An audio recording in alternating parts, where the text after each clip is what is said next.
ಏನು 20,000 ರೂಪಾಯಿ ಪಗಾರ ಆಗಬೇಕು, ನಮಗೆ ಕಾಯಂಗೊಳಿಸಬೇಕು ಅನ್ನುವಂಥ ಏನು ತಮ್ಮ ಹೋರಾಟ ಐತಿ, ಇದು ಭಾಳ ಗಟ್ಟಿವಾದ ಹೋರಾಟ.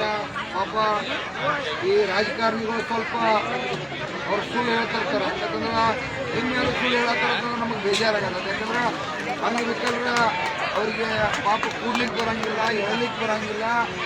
ಅವ್ರು ಹೆಂಗಡೆ ಮಾಡಿ ದುಡಿಯಾತಾರ ಅನ್ನೋದು ಈ ಸಮಾಜದಲ್ಲಿ ದೊಡ್ಡ ಸಾಧನೆ. ಕೂತಿಂತ ಇಲ್ಲ. ನಿಜವಾಗಿಯೂ ಅಂಗವಿಕಲದವ್ರಿಗೆ ಮನೆಯಾಗ 10,000 ರೂಪಾಯಿ ಪಗಾರ ಕೊಡ್ಬೇಕು. ಮತ್ತು ನೀವು ಇಷ್ಟೆಲ್ಲ ಕೆಲಸ ಮಾಡ್ತೀರಿ, 20,000 ರೂಪಾಯಿ ಅತಿ ಕೇವಲ ಅಂದ್ರೂ ಕೂಡ ನಮಗೆ ಸರ್ಕಾರ ಇವತ್ತಿನ ವೇತನವನ್ನು ಮಾಡಬೇಕಾಗೈತಿ, ಕಾಯಂಗೊಳಿಸಬೇಕಾಗೈತಿ. ಇದರಲ್ಲಿ ಏನೂ ಕೂಡ ಮುಲಾಜನ್ನ ಸರ್ಕಾರ ಕೂಡ ಮಾಡಬಾರ್ದು. ಯಾಕಂತಂದ್ರೆ ಲಕ್ಷ್ಮೀ ಹೆಬ್ಬಾಳ್ಕರ್ ತಾಯಿ ಮೇಡಮ್ ಅವರೇನು ದೂರ ಇಲ್ಲ. ಬೆಳಿಗ್ಗೆ ನಿಮ್ಗೆ 12 ಗಂಟೆಗೆ ಇಲ್ಲಿ ಬಂದು ಭೇಟಿಯಾಗಿ ಇವನ್ನೆಲ್ಲ ವಿಶ್ವಾಸ ತಗೊಂಡು ಒಂದು 10 ಮಂದಿ ಕರ್ಕೊಂಡು ಹೋಗಿ ಮುಖ್ಯಮಂತ್ರಿ ಜೊತೆ ಸಭೆ ಮಾಡಿ ಒಂದು ಒಳ್ಳೆ ನಿರ್ಣಯ ತಗೊಳ್ಳಿಕ್ಕೆ ಸಾಧ್ಯತೆ. ಯಾಕಂತಂದ್ರೆ ಮುಖ್ಯಮಂತ್ರಿ ಕೂಡ ಹಾಗೇನು ಭೇಟಿ ಆಗೋದಿಲ್ಲ ಅಂತ ಹೇಳಂಗಿಲ್ಲ. ಎಲ್ಲರಿಗೂ ಕೂಡ ಮುಖ್ಯಮಂತ್ರಿ ಭೇಟಿ ಆಗ್ತಾರೋ. ಆದರೂ ಕೂಡ ಲಕ್ಷ್ಮೀ ಹೆಬ್ಬಾಳ್ಕರ್ ತಾಯಿ ಅವರ ಈಗಾದರೂ ಕೂಡ ಈ ಅಂಗವಿಕಲರ ಏನು ಹೋರಾಟ ಪ್ರಾರಂಭ ಆಗೈತಿ. ಇವತ್ತು ಇವರೇ ನಿಮ್ಮ ಬಿಟ್ಟಿ ಭಾಗ್ಯವನ್ನು ಕೇಳತ್ತಿಲ್ಲ, ಒಕ್ಕಟ ಕೊಡ್ರಪ್ಪ ನಾವು ಕೂತಿತ್ತು ಅಂತೇಳಿ ಕೇಳತ್ತಿಲ್ಲ. ಅವರ ಬೆಳಿಗ್ಗೆ 9 ಗಂಟೆಗೆ ಬಂದ್ರಪ್ಪ ಅಂದರೆ ಸಾಯಂಕಾಲ 5:30, 6 ಗಂಟೆ ಮಟ್ಟ ಗ್ರಾಮ ಪಂಚಾಯತಿ ಒಳಗೆ ಕೆಲಸ ಮಾಡಿ ಸಾರ್ವಜನಿಕರು ಪ್ರತಿಯೊಬ್ಬರೂ ಸಮಸ್ಯೆಗಳನ್ನ ಆಲಿಸಿ ತಮ್ಮ ಇಡೀ ಶ್ರಮವನ್ನೆಲ್ಲ ಹಾಕ್ತಾರೋ.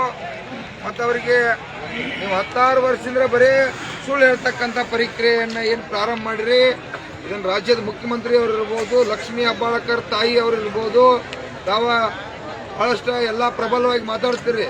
ಇವತ್ತು ಮಾತಾಡೋದಂದ್ರೆ ಉಪಯೋಗ ಇಲ್ಲ. ಇವತ್ತು ನಮ್ಮ ಅಧಿವೇಶನ ಪ್ರಾರಂಭ ಆಗೈತಿ. ಈ ಅಧಿವೇಶನದಾಗ ಇದನ್ನು ತಕ್ಷಣ ಕಾಯಂಗೊಳಿಸುವಂಥದ್ದು ಆಗಬೇಕು. ಇವ್ರಿಗೇನು 20,000 ರೂಪಾಯಿ ಪೇಮೆಂಟನ್ನು ಮಾಡಬೇಕು ಅನ್ನುವಂಥ ಒತ್ತಾಯ ಐತಿ. ತಕ್ಷಣ ಜಾರಿಗೊಳಿಸ್ರಿ. ಇದೇನು ಭಾಳ ಅಂತಂದ್ರೆ ಒಂದು 100 ಕೋಟಿ ರೂಪಾಯಿ ವ್ಯವಹಾರ,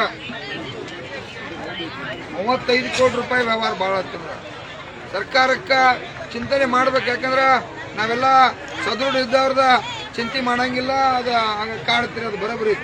ಇವತ್ತು ಅಂಗವಿಕಲರ ಈ ಸಮಾಜದಾಗ ಅವ್ರು 7-8 ತಾಸು ಡ್ಯೂಟಿ ಮಾಡ್ತಾರಪ್ಪ, ಅಂಥವ್ರಿಗೊಂದು 20,000 ರೂಪಾಯಿ ಕೊಡೋ ಪಗಾರ ಯೋಗ್ಯತೆ ಇಲ್ಲ ಅಂತಂದ್ರೆ ಈ ರಾಜ್ಯದ ಮುಖ್ಯಮಂತ್ರಿ ಕೂಡ ಇದ್ರ ಗಂಭೀರತೆ ಬೇಕು.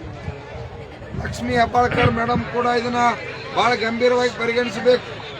ಯಾಕಂತಂದ್ರೆ ನೀವು ಅಷ್ಟೇ ಆರಾಮಿರೋದು ಅಲ್ಲ, ಈ ಸಮಾಜದಾಗ ಯಾರ ಭಾಳ ತೊಂದರೆಗೆ ಒಳಗಾಗಿದ್ದಾರೋ ಅಂಥವನ್ನ ತಾವು ಎತ್ತಕ್ಕಂಥದಕ್ಕಾಗಿ ಇವತ್ತು ನಿಮ್ಗೆ ಶಾಸಕಾಂಗ ವ್ಯವಸ್ಥೆಯನ್ನು ನಾವೆಲ್ಲ ಕೂಡ ಕೊಟ್ಟಿರ್ತಕ್ಕಂಥದ್ದು.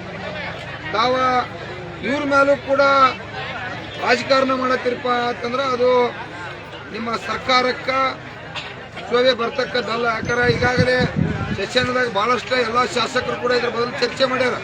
ಬರೀ ಚರ್ಚೆ ಮಾಡೋದು ಬಿಡೋದು ಮತ್ತು ಇವ್ರು ಹೋರಾಟ ಮಾಡೋದು ನೋಡ್ರಿ. ಅವ್ರು ಅಂಗವಿಕಲರ ಎಷ್ಟು ದೂರಿಂದ ಬಂದಾರೋ, ಹೆಂಗೆ ಬಂದಾರೋ, ಅವ್ರು ಬರ್ಲಿಕ್ಕೆ ಎಷ್ಟು ಅಡಚಣೆ ಆಗೈತಿ, ಅವ್ರ ಕಷ್ಟ ಏನ.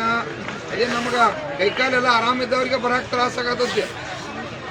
ಕಾಲಿಲ್ಲ, ಕೈ ಇಲ್ಲ, ಏನೇನೋ ಅವರೆಲ್ಲ ಕೂಡ ತೊಂದರೆ ಒಳಗೋದ್ರ ಅಂಗವಿಕಲದಾರ. ಇವ್ರನ್ನ ಇಲ್ಲಿ ಬರಾಕ ಹೋಗ್ಬಿಡ್ಬಾರ್ದು. ಸರ್ಕಾರ ಇಂಥವೆಲ್ಲ ಚಿಂತೆ ಮಾಡಿ ಇವ್ರಿಗೆ ಘೋಷಣೆ ಮಾಡಿ ಅಲ್ಲೇ ಕೆಲಸ ಮಾಡೋ ರೀತಿಯೊಳಗೆ ಇವ್ರಿಗೆಲ್ಲ ಅನುಕೂಲ ಮಾಡಬೇಕಾಗಿತ್ತು. ಇಂಥ ಉಡಾಪೇತನವನ್ನ ಈ ರಾಜ್ಯದ ಮುಖ್ಯಮಂತ್ರಿ ಇರಲಿ, ಲಕ್ಷ್ಮೀ ಹೆಬ್ಬಾಳ್ಕರ್ ಇರಲಿ, ಸಾಕಷ್ಟು ಇವತ್ತವೆಲ್ಲ ಶಾಸಕರಿದ್ರಿ, ಎಲ್ಲರೂ ಒಕ್ಕಟ್ಟಾಗಿ ಈ ಅಂಗವಿಕಲರನ್ನ ರಕ್ಷಣೆ ಮಾಡ್ತಕ್ಕಂಥದ್ದ ಇದು ಸರ್ಕಾರದ ಮೇಜರ್ ಇರ್ತಕ್ಕಂಥ ಜವಾಬ್ದಾರಿ ಐತಿ. ಇವತ್ತು ಪಾಪ ಅವರ ಗಟ್ಟಿಯಾಗಿ ಬಂದಾರ. ಇಲ್ಲಿ ನಾವು ಬರೋದು ಹೋಗೋದು ಬೇಡ, ಇವತ್ತು ರಾತ್ರಿ ಆಗಲಿ ನಾಳೆ ಆಗಲಿ ನಾವು ಇಲ್ಲೇ ಕೂತಾಗುವತ್ತಕ್ಕ ಈ ಸಮಸ್ಯೆಯನ್ನು ಇತ್ಯರ್ಥ ಮಾಡ್ಕೊಂಡು ಕಾಯಂಗೊಳಿಸ್ತಕ್ಕಂಥದಕ್ಕಾಗಿ ಅವರೆಲ್ಲರೂ ಬಂದರು. ಈ ತಮ್ಮ ಅಂಗವಿಕಲರ ಚಳವಳಿ ಇವತ್ತೈತಿ. ಈ ಚಳವಳಿಗೆ ಕರ್ನಾಟಕ ರಾಜ್ಯ ರೈತ ಸಂಘ, ಯಾಕಂದ್ರೆ ನೀವೆಲ್ಲ MLA ಮಕ್ಕಳ, ಮಂತ್ರಿ ಮಕ್ಕಳ, DC ಮಕ್ಕಳದು ಅಲ್ಲ, ನೀವೆಲ್ಲ ಕೂಡ ಬಡವರ ಮತ್ತು ರೈತರ ಮಕ್ಕಳಿದ್ರಿ, ಕಷ್ಟಪಡ್ತಕ್ಕಂಥವ್ರ ಮಕ್ಕಳಿದ್ರಿ. ಅದಕ್ಕೆ ಕರ್ನಾಟಕ ರಾಜ್ಯ ರೈತ ಸಂಘ ಇಡೀ ರಾಜ್ಯದಿಂದ ತಮಗೆಲ್ಲರಿಗೂ ಕೂಡ ಇವತ್ತು ವಿಕಲಚೇತನರಿಗೆ ನಮ್ಮದು ಸಂಪೂರ್ಣ ಕರ್ನಾಟಕ ರಾಜ್ಯ ರೈತ ಸಂಘ ಬೆಂಬಲ ಅಂತೇಳಿ ತಮಗೆ ವಿನಂತಿ ಮಾಡ್ತಾ ಇದ್ದೀವಿ. ಏನಾದರೂ ರಾತ್ರಿ ಚಳವಳಿ ಒಳಗೆ ಮುಂದುವರಿಸಿರಪ್ಪ ಅಂದ್ರೆ ರಾತ್ರಿ ಕೂಡ ನಾನು ಕೂಡ ಚಳವಳಿ ಒಳಗೆ ಬಂದು ಭಾಗವಹಿಸ್ತೀನಿ ಅಂತೇಳಿ